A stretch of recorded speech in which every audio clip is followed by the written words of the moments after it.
Okay. All right. Welcome, everyone. Welcome to our session on outdoor events. And welcome to welcome to the Experiential Marketing Summit. I had a little Zoom fluster there for a moment. Note to self, you cannot do 3 Zooms at the same exact time. We learned that the hard way today. So if you're doing virtual events, just keep that in mind.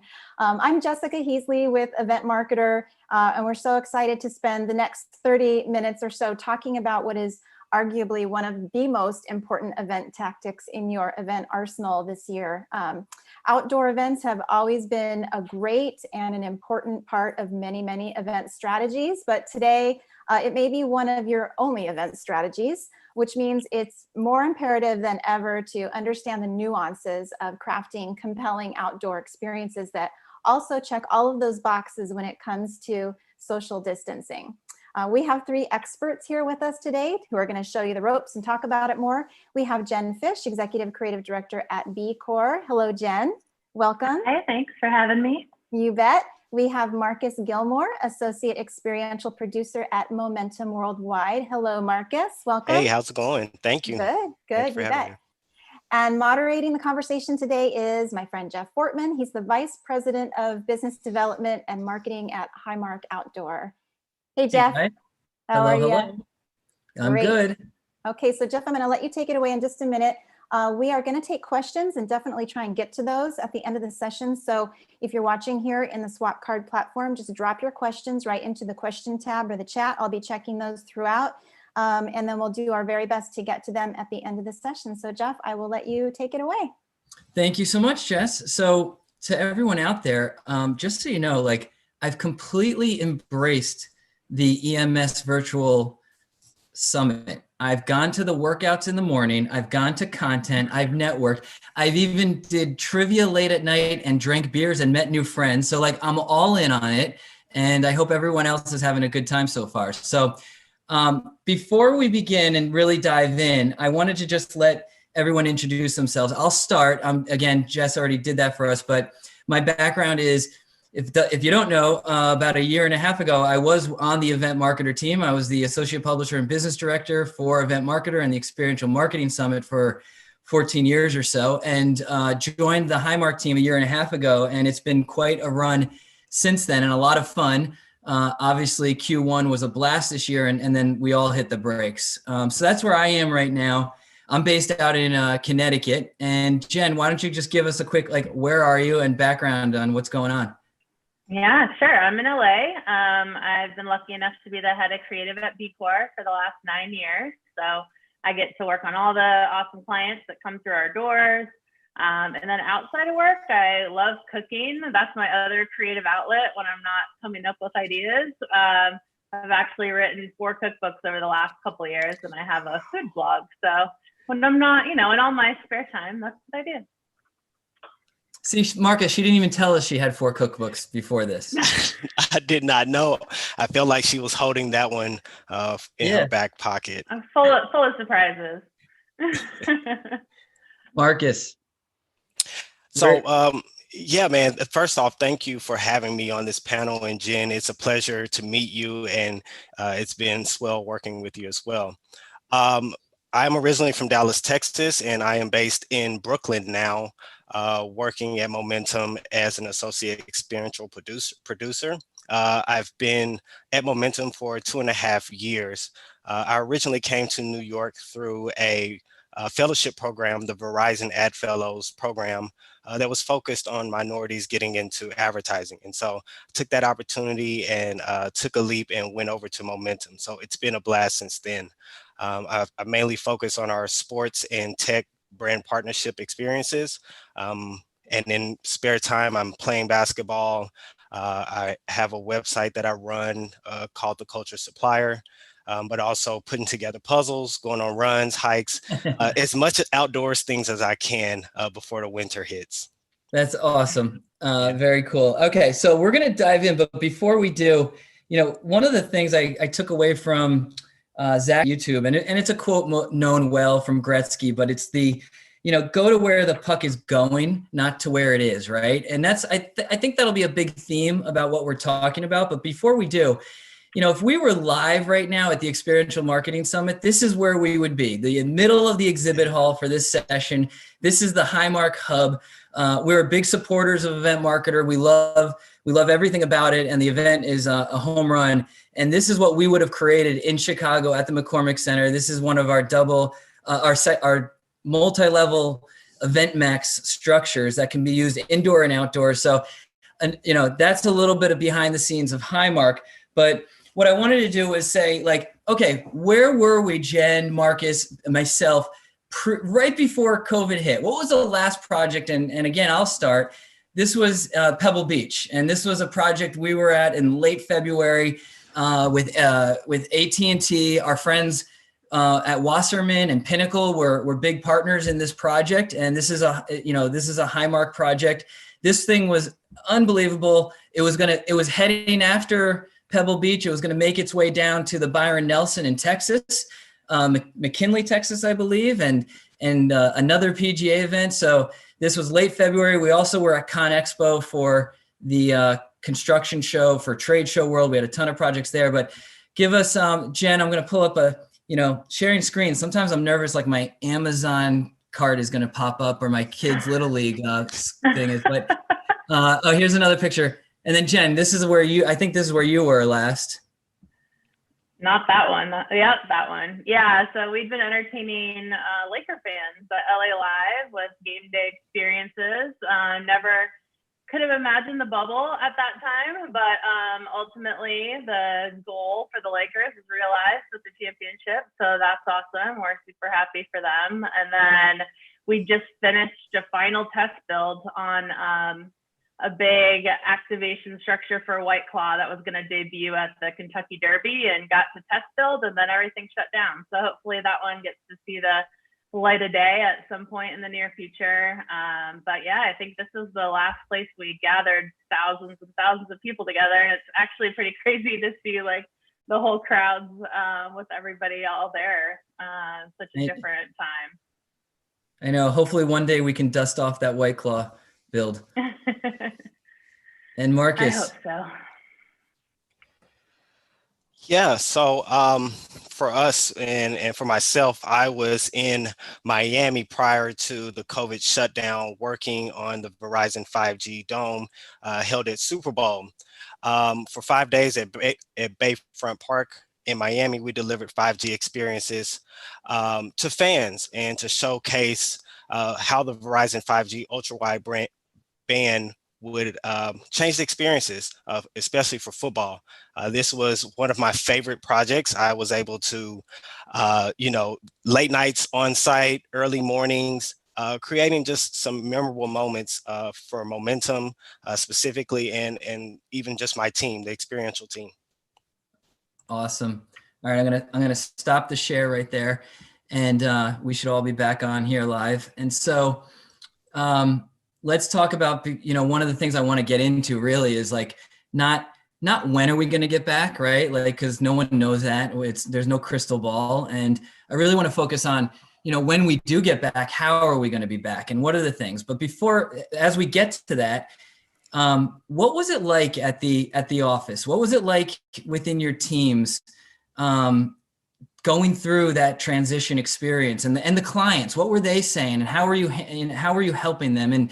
And we'll then get into some trends and interesting direction. But Jen, why don't you start? Like, what was going on at the time with internally? Yeah, I mean, I think it was such an abrupt switchover, right? I think everyone's done an amazing job of really getting used to the Zoom life and whatnot.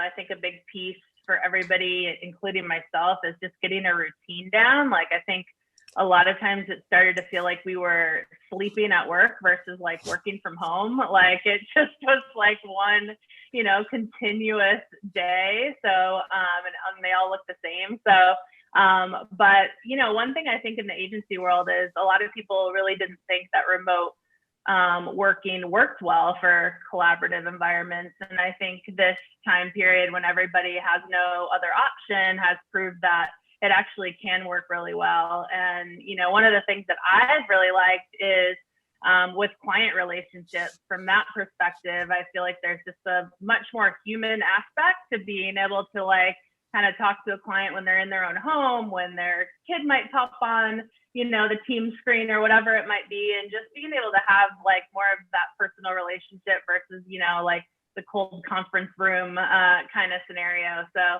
I really enjoyed that piece of it. Yeah, I've actually heard that a lot. Like you get to see who the person is, right? From where they are at home in their life and things like that. That's cool. Marcus, anything from your end? Yeah, just to piggyback on that, she's right. Jen is right. Seeing the clients and being able to, you see in their background, they may have some medals, they may have their favorite artist or anything like that. You really didn't get that from the office setting as much, but now you get to see that from the client, and it does create that human interaction. But also for us, like we're experiential producers and we think about solving problems all the time. And in this moment, we all just had to stop, right? Every idea, every project had to really come to that halt. And we went through some changes, but I think at the same time, we are constructed for better. And I think that we're doing really well now, but it definitely was tough.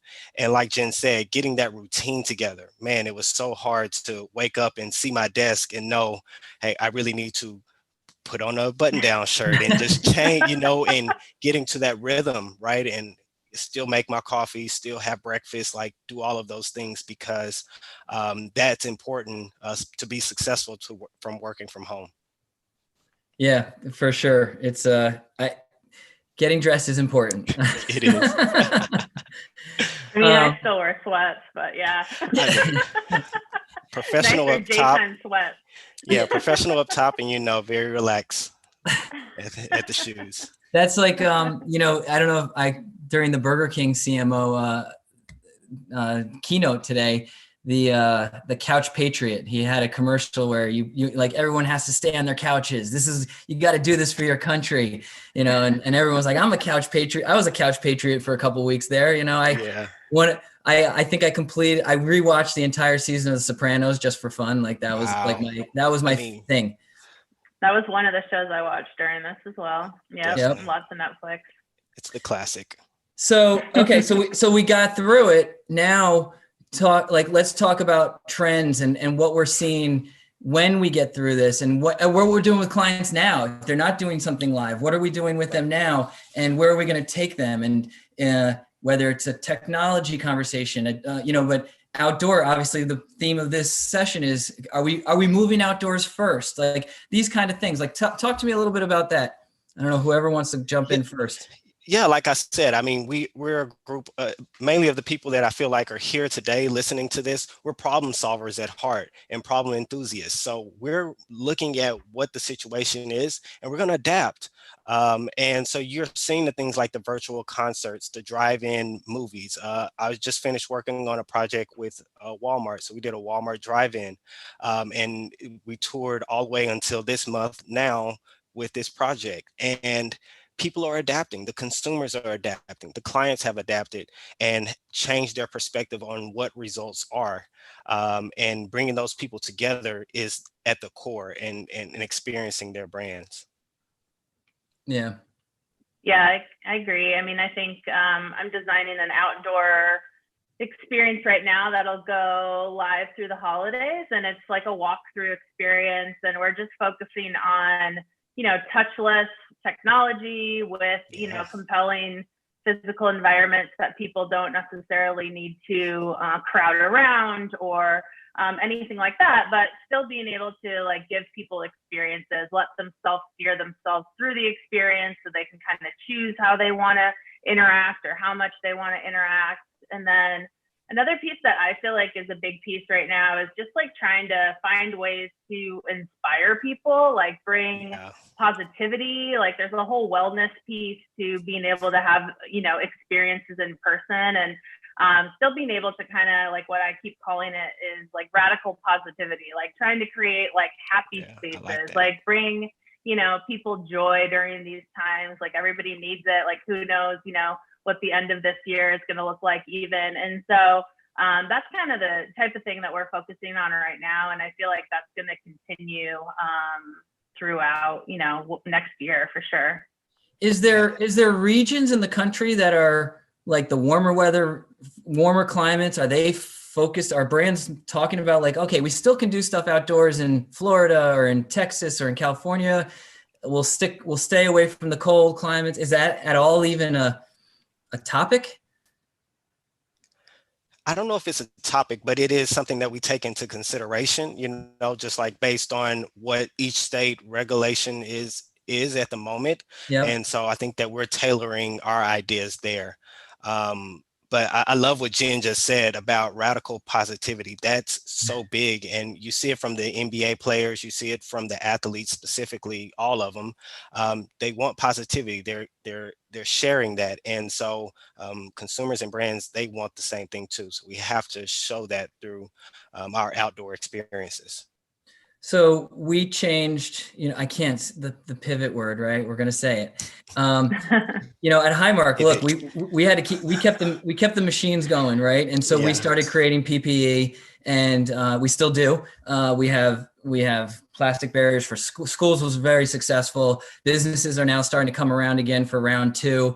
And now we started getting into creating structures for restaurants. We're putting up a structure at a brewery in Chicago. So for anybody in Chicago, go check out Pilot Project down in Milwaukee in a couple weeks. And so those are the types of things that we're doing. We're talking to ski resorts right now because that whole lodge is, half capacity. So can we take the cabana approach of Vegas pools and bring that out to the ski slopes? So we're doing a lot of stuff. What is...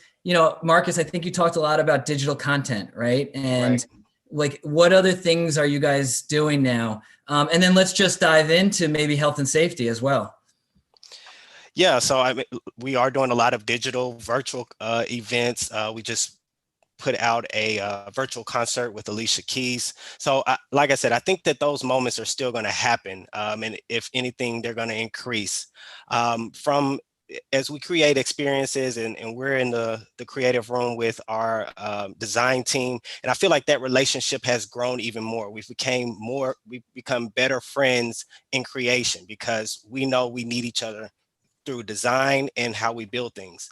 And so even our event safety protocols that we go through, that's something that's at the forefront of every conversation. So I think that we have to be mindful of those things as we create and design. Yeah, absolutely. I know our production team got together pretty quickly, and we've launched now a COVID consultancy group called Safe Space. So they've totally, taken all of their logistics expertise and really gotten into all the nitty gritty on what's going to make an event site be able to be safe and be able to continue activating and whatnot. So they've been on the forefront of that and just working with any agencies or brands or venues and really being able to kind of keep the experiential world rolling. So that's been awesome on that side of it. And then same, we've done a lot of virtual events. We're doing a great cool trivia experience that's coming up at the end of this week. We've done a lot of video content, different video stunts. We're gonna be doing a cool kind of digital, a build out, but then also like a large social aspect to it. And I think that's really what everything's gonna be moving forward is, there will be a physical footprint, there will be a build, but there's always gonna be a virtual or social extension as well, which, really has been the case for a long time, but I think this time period has been able to kind of push that, fast forward for some brands who maybe hadn't dipped their toe all the way into that, and now it's just like a necessity and another arm of what the experience is. Yeah, it has to be a total 360 package now. And like Jen said, it may be an outdoor experience, it may be some build that you may see, but there's going to be a digital social component or the lift is going to be heavier there. You're going to see a larger presence. And I think that's going to be key, especially in the next 6 to 12 months for a lot of these brands to execute on. Yeah, I think in the conversations I'm hearing is the actual footprint of an event is going to be so much larger to create that space. Or you know, like to give everyone that safe feeling, right? Yeah. And, Yeah. you know, in the short term, at least, like I'm not going to put on any kind of Oculus goggles or anything. You know, no one's Yeah. doing that right now. And I did that at whether it was the Verizon booth at the Super Bowl one year, and had no hesitation, and it was awesome. And I sat in a little rocket ship egg thing and got bounced around, and, you know, but I don't feel like that's really going to be the case. I do want Yeah, to I say think the that. augmented reality. Yeah, Well, it was I forgot the name of them, but it was one of our experience. Yes, we do clean our Yeah. hands. That is key.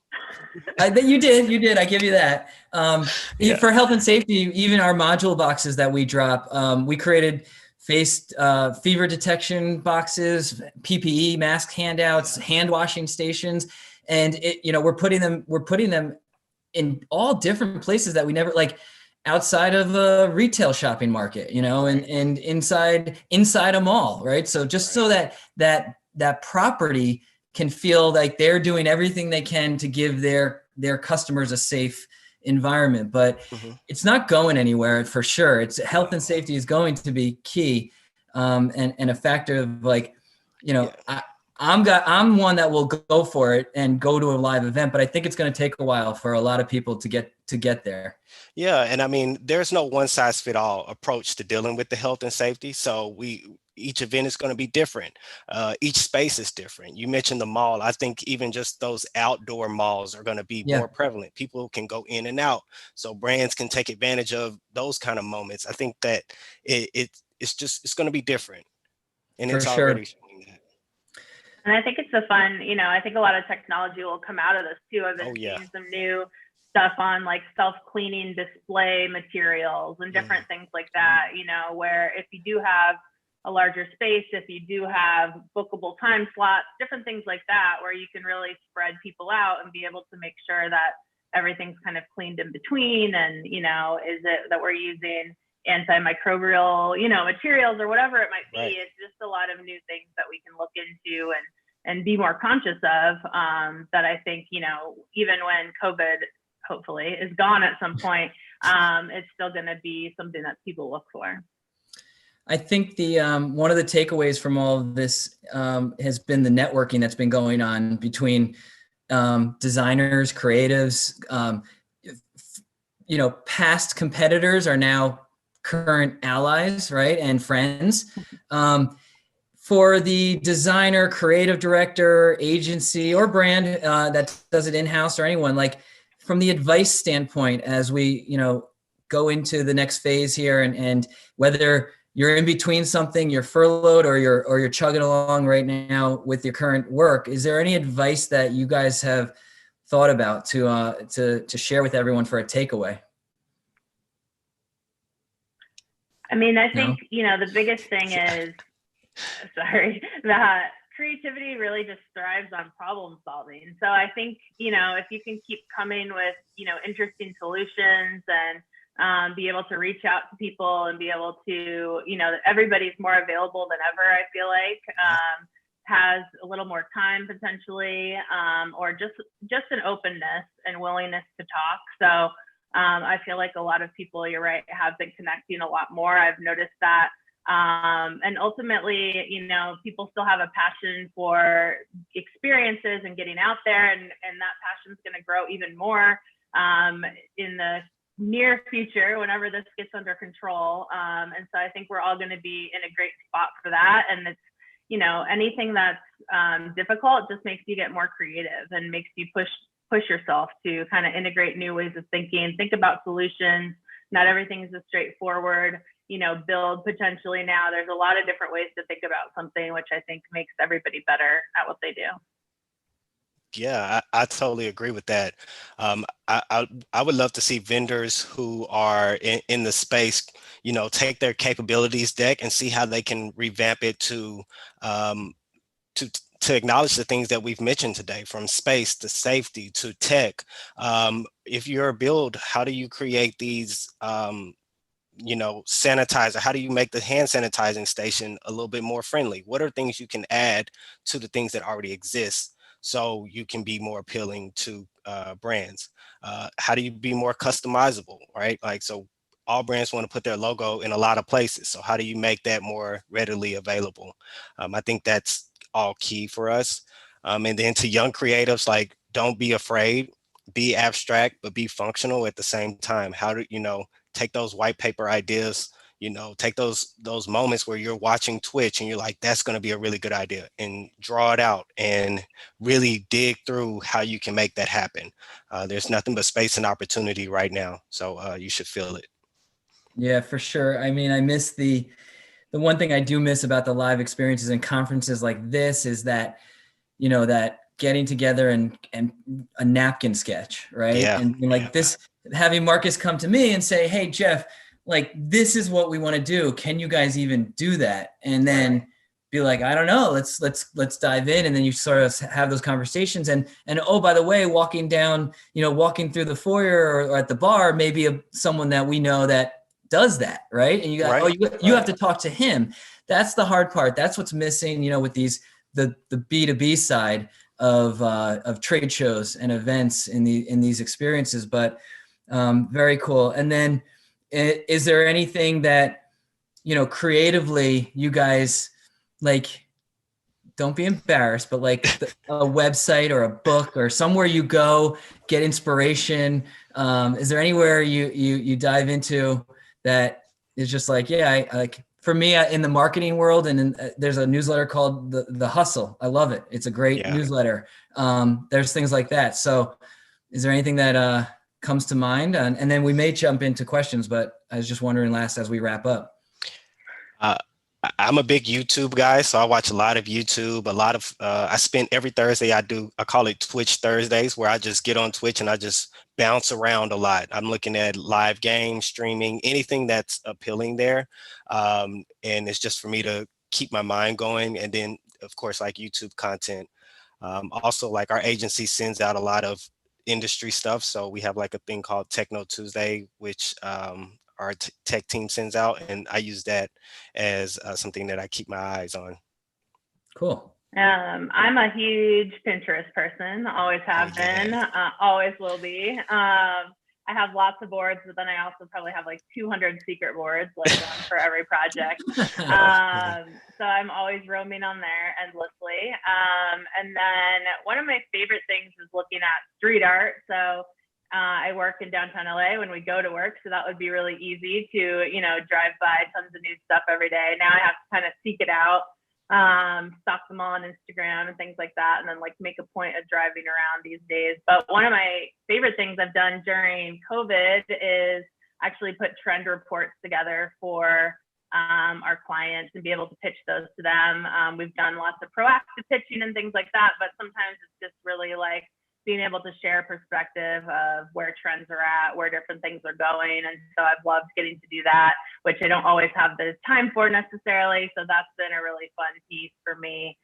Just kind of like sorting through things and figuring out what the future is for, experience design and things. So, yeah, I mean, I think we talked about that earlier this week about missing, like, when you travel or even commute on the train or the subway, you catch so much culture and shoes and watches and and fashion that you start missing this, or people watching, right? Like, you get a lot of inspiration. The subways in New York, even though I had to adjust to them, it was, you do see the latest fashion, you do see the latest styles. And so there are mornings where I wake up and I hope I don't lose my swag, because I feel like I dress pretty nice. But at the same time, like, seeing that in New York, it helps a lot. And so I know for sure in LA, the same thing. Yeah, same thing. And I noticed I kept listening to the same playlist on my phone every day. And I was like, whoa, I need to I need to find some new music. That's awesome. Yeah. Well, I appreciate it. And, thanks for joining us, guys. There is Jess. I don't know if there's any questions coming in because I don't see them in front of me. What's going on? Yeah. Jess, how'd we do, Jess? How'd we do? You did great. You did great. Yeah. Jeff, I don't know if you ever had swag, but, just had to, we worked together for a long time. So I had to do that. That's a good one. No, there's a lot of great questions, and I don't think we have time to get to all of them. So I'm going to throw one your way just as we wrap up here. But I bet, Jeff, maybe you can hop into the chat afterwards. And if anybody wants to, if you guys want to jump into the chat here and just kind of answer any questions that were interesting to you, for sure, that'd be great. But good strategic question is: Are there business problems and events that can't be solved with an outdoor venue? Is there anything that's just not adaptable? Thinking like trade shows, just specific. Is there anything in B2B, just something that you think, that's just never going to work outdoors? Or do you feel like we can kind of turn anything into an outdoor temporary structure or experience? I mean, I'm I'll trying jump to think in. of something that Go ahead. couldn't, but yeah, go ahead, Jeff. So I'll jump in. The conversations we're having on the trade show side is taking the trade. So if you're selling medical equipment or trade show on the B2B side, is take that trade show to the client's parking lot, right? And we create a micro event with different structures. That's how that's being solved. But I don't know. I can't think of anything specific that just can't be possible unless it's like the Olympics, right? Like size is hard. Yeah. Another question just about warmth. So someone's from Chicago wondering, is it possible to keep it outdoor and warm at the same time in cold weather? Is that possible? Yeah, I think this is where, like we said, the innovation comes, where the companies that are already in that space, they can create something for us in that moment. I think that this is where, like I said, innovation, exploring, and being creative. Yeah. But Chicago is Chicago's tough. This brewery in Chicago, whoever wrote that, go check it out. Pilot project. We're going to build it. 50% of this, it has to be open 50%, and it's not a tent, right? So it's a real structure. It wasn't our industry, the restaurant industry, but it's becoming something that we're focused on, and it's going to be cool. So and there's going to be heat in it as well. Yeah. Okay, we're a couple I've seen minutes all those little domes. Finish, Jen. I was going to say, I just saw all those little domes that are popping up. I think it was Chicago or New York. I can't remember, but the Stella Artois domes and things like that, they're popping up all over the place. So people are finding their ways. Yeah, for sure. Last question for you, because I think it's an interesting one. How are you incorporating business or leads into outdoor touchless moments? Any thoughts on that?